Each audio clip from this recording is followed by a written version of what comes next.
आपका स्वागत है हमारे यूट्यूब चैनल ज्ञानी क्लासेस पर। आशा करते हूँ कि आप सब स्वस्थ होंगे और सही से पढ़ाई कर रहे होंगे। हमारा जो चैप्टर चल रहा था अम्ल क्षार और लवण, अम्ल क्षार और लवण। इसमें कि हमारा 2-3 क्लास हो चुका है। आज हमारा नेक्स्ट क्लास है। इसमें हम सब वो जो पढ़ेंगे वो पढ़ेंगे पीएच स्केल के बारे में। पीएच स्केल कहते किसको है, समझो बात। पीएच स्केल कहते हैं किसको है? तो पीएच स्केल उसे कहा गया कि जो अम्ल और क्षार का पता कर दे। मतलब आपको कोई भी विलयन है उसमें अम्ल और क्षार का पता लगा दे, उसे क्या कहेंगे? उसे पीएच स्केल करते हैं। जैसे मान लीजिए कि आपको बुखार लगा, क्या लगा? बुखार। तो बुखार जब लगा तो आपको जब चेक करते हो बुखार तो किससे करते हो? इस बुखार चेक करने का कौन सा मशीन होता है, उसको क्या बोलते हैं? थर्मामीटर। मेरे बात को तो हम उपयोग करते, मतलब हर चीज का उपयोग करते हैं ना हम सब।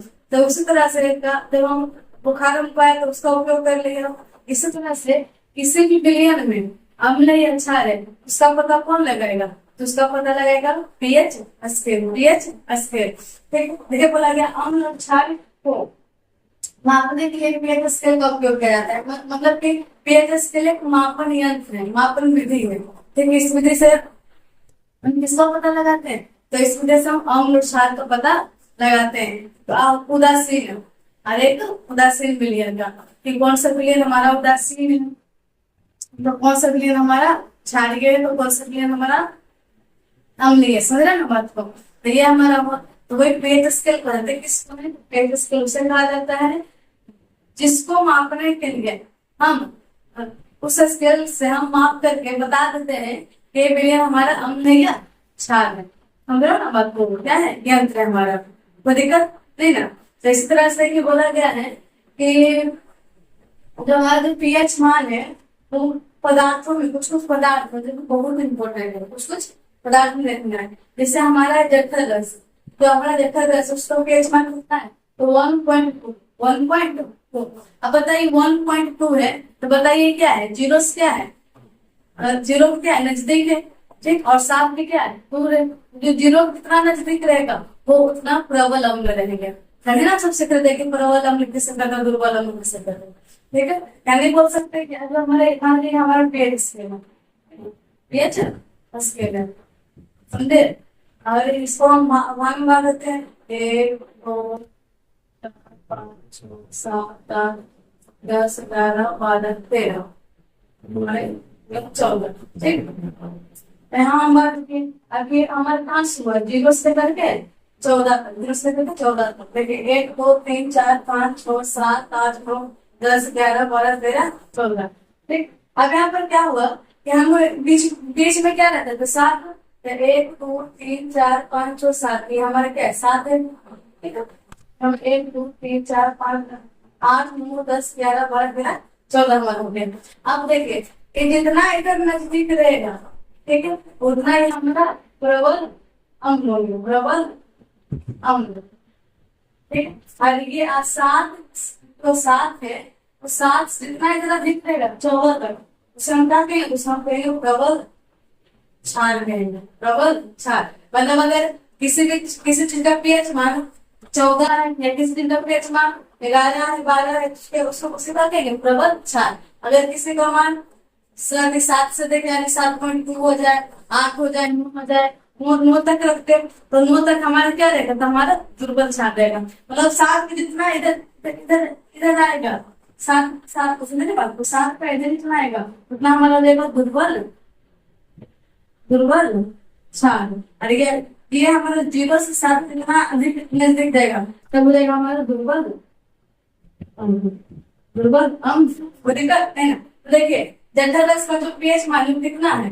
जठर रस का हमारा मान है 1.2। तो बताइए 1.2 किसे नजदीक है? ज्यादा 7 के ज्यादा 1 0 का, तो क्या बोलेगा? ज्यादा हमारा 0 के नजदीक है। ये जो हमारा जो मान जो कहला है हमारा कितना है? प्रबल अम्ल। प्रबल अम्ल जो हमारा जो जठर रस है वो हमारा क्या है? प्रबल अम्ल है। इसको हम HCl बोलते हैं, इसको हम हाइड्रोक्लोरिक अम्ल भी बोलते हैं। ठीक है, नींबू का रस, नींबू का रस कितना ऊपर में 2 होता है। ये भी कौन से अम्ल होते हैं? तो ये भी हमारे प्रबल अम्ल होते हैं। कितना नींबू कितना घंटा लगता है, तो पूरा एकदम देर जल पूरा एकदम जम कर करता है, समझे। शुद्ध जल, हमारा जो शुद्ध जल है वो क्या है, वो क्या है, हमारा उदासीन है, क्या उदासीन है, ठीक है, उदासीन उदासीन। देखिए अब तो सात है, देखिए यहाँ पर हमारा क्या है, सात, तो सात क्या कहता है कि ना हम अम्ल बनेंगे और ना हम क्षार बनेंगे। हम जो बीच बीच में उसको क्या बोलते हैं, उसे बोलते हैं उदासीन, उसे क्या बोलते हैं, उदासीन। तो देखिए अगर किसी भी चीज का पीएच मान सात होगा तो हमारे लिए क्या हो जाएगा, तो हमारे लिए हो जाएगा उदासीन। जैसे हमारा शुद्ध जल, जैसे जल भी बोल सकते हो, शुद्ध जल, जल ठीक है, हमारा क्या है, जल का मान क्या, उदासीन। अगला क्या है, रक्त, रक्त क्या हमारा 7.4 है, इसको हम क्या बोलेंगे, तो इसको हम क्षार बोलेंगे, लेकिन कौन सा क्षार, तो दुर्बल क्षार।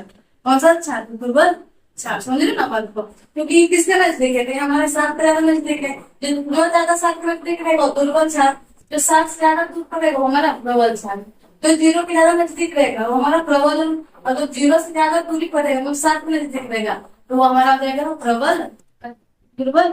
कोई दिक्कत नहीं है। यहाँ देखिए कुछ कुछ इम्पोर्टेंट इम्पोर्टेंट दिया हुआ है, याद रखिएगा इसको। रक्त का 7.4 दुर्बल क्षार, जो हमारा जो रक्त है, हमारा ब्लड है वो हल्का क्या होता है, तो हल्का हमारा क्षारीय होता है, क्या होता है, हल्का हमारा क्षारीय होता है, ठीक है। Milk of magnesium, milk of magnesium समझ रहे हैं, जिसको बोलते हैं सब इनो, क्या बोलते हैं, इनो। अगर पेट में क्या उसको अगर आप बोलते हो पेट में एसिडिटी हो गया, समझ रहे बात, तो यहाँ पर क्या होता है, पेट दर्द करना शुरू हो जाता है, किस लिए शुरू होता है, तो वो क्या किया, अम्ल बनाना शुरू कर दिया। अम्ल जब बनाया तो वहां पर चाहिए चाहिए क्या, क्षार चाहिए, तब ना दोनों मिलकर उदासीन करेगा, लवण बनाएगा, समझे बात को। तो ये हमारा हो गया। तो तब बताइए इसका जो मान है, पीएच मान, वो हमारा क्या है, 7.7 बोलते हैं, 8 10.5 10.5 मैंने 10.5। तो बताइए दुर्बल क्षार है, मतलब क्षार है कि नहीं, क्षार, तो अम्ल और क्षार मिल गए, तो इसलिए हम मिल्क ऑफ मैग्नीशियम का उपयोग करते हैं जब हमारा पेट दर्द होता है तब, ठीक। अगर हमारा सोडियम हाइड्रोक्साइड, देखिए हमारा जो पूरा पूरी 14 यानी प्रबल क्षार है सोडियम हाइड्रोक्साइड, ठीक है। इसको भी आप पानी में घोल करके पी जाइएगा ना, तो हमारा पेट दर्द होता है, शांत हो जाता है। एक हमारा दूध है जो कि दुर्बल अम्ल है, दूध का पीएच मान होता है क्या है, 6 है, यानी हमारे क्या दुर्बल अम्ल है, ठीक है। ताजे दूध, ये भी हमारा छोटे दूध या ताजे दूध बात सेम है, यानी कि कंफ्यूज हो जाएगा, दोनों का मान क्या है, सेम है। वाला हमारा कौन सा हमारा दूध का दुर्बल अम्ल है, क्योंकि इसका जो मान है वो हमारा क्या है, इससे अधिक, तो 5.4 तो हमारा क्या कहलाया, हमारा कहलाया हमारा दुर्बल अम्ल, दुर्बल अम्ल। एक हमारा दही, दही का दही हमारा दुर्बल अम्ल है, हमारा 5.5 है। साधारण नमक, साधारण नमक, साधारण नमक का जो मान है वो क्या है, वो क्या है हमारा उदासीन है, क्योंकि साधारण जो नमक है हमारा उसका जो घोल होता है वो क्या होता है, हमारा उदासीन होता है, क्या होता है, उदासीन होता है। कोई दिक्कत, नमक तो हमारा लवण है, समझ रहे बात को, नमक हमारा क्या है, लवण है। तो इस तरह से जो हमारा जो पीएच स्केल था इसका, इसके जरिए हम पता करने की रक्त का क्या मान है, दूध का क्या मान है, रेफरेंस का क्या मान है, तो सब पता चला। तो जितना भी पता चल रहा है, जितना भी पता चला जो मापने का जो यंत्र है, पता जो चलने का यंत्र है, उसे क्या कहेंगे, उसे हम कहेंगे पीएच स्केल, उसे क्या कहेंगे, पीएच स्केल। कोई दिक्कत है ना, तो बहुत इंपॉर्टेंट है। इन्हें पूछा है कि पीएच स्केल क्या है, ऐसे कुछ नहीं पूछेगा, आप डायरेक्ट क्वेश्चन क्या करेगा कि बताओ जल रस का पीएच मान क्या होता है, दूध का पीएच मान क्या होता है, रक्त का पीएच मान क्या होता है, तो आपको डायरेक्ट क्या करना है, जवाब देना है। तो ये हम क्या है, बहुत इंपॉर्टेंट है, ठीक है, बहुत इम्पोर्टेंट, तीनों नोट याद रखिएगा, ठीक है। कभी भी आपको क्वेश्चन पूछेगा, इसमें क्या बताया हुआ है कि जिसका पीएच मान जितना अधिक होगा वो उतना अच्छा अम्ल होगा, जो कि यहाँ पर गलत लिखा हुआ है, क्योंकि जितना जिसका जिसका पीएच मान क्या रहेगा, अधिक रहेगा वो अच्छा क्षार होगा। यहाँ पर क्या लिखेगा, क्षार, कहाँ है, क्षार, ठीक। और यहाँ पर देखिए जिसका पीएच मान जितना कम होगा वो उतना अच्छा क्या होगा, अम्ल होगा, ठीक है। तो दिक्कत नहीं ना। अब देखिए यहाँ पर पीएच मान दिया हुआ है, यहाँ पर हम बोलेंगे जिसका जितना पीएच मान क्या रहेगा, कम रहेगा। तो पता वो अच्छा क्षार होगा, कम होगा, क्या बोलेगा वो अच्छा अम्ल होगा। हम बोलेंगे कि जिसका पीएच मान जितना अधिक होगा तो उसको क्या बोलेगा, तो जितना उतना अच्छा क्या होगा, क्षार होगा। हम थोड़ा बोल सकते हैं। अब किसी का पीएच मान 13 है, जो हम पीएच मान क्या हो गया, ज्यादा हो गया। पीएच मान क्या है, पीएच मान यहाँ पर क्या है, ज्यादा है। तो जो हमारे जो पीएच मान जो 13 है, इसको क्या बोलेगा, इसको आप अच्छा अम्ल बोलिएगा, क्या अच्छा आप क्या बोलेगा, क्षार बोलिएगा। तो आप क्या आएगा, तो हमारा आंसर आएगा क्षार। कि जितना इसका पेट, ठीक है, इसका पेट मान क्या है, अधिक, यानी क्या है, अच्छा क्षार, याद रख सकते हैं। जिसका पेट मान जितना कम, जितना जितना कम वो उतना अच्छा अम्ल, और जिसका पेट मान जितना अधिक वो उतना अच्छा क्षार। और जो बीच बीच में आ गया यानी 7, मतलब एक तो आपका 0 से आएगा कितना रहेगा 7, 7 से क्या हो जाएगा 14, तो बीच में कौन पकड़ा गया हमारा 7। जो 7 का मान होगा वो हमारा क्या हो जाएगा, तो हो जाएगा हमारा सी। ठीक, क्या हो जाएगा उधर सी, कोई दिक्कत नहीं ना। हमारा क्या हो गया, आज का क्लास क्या हो गया खत्म। ठीक है, और अच्छा लगे सेशन तो इसको लाइक सब्सक्राइब करना ना भूलें। धन्यवाद।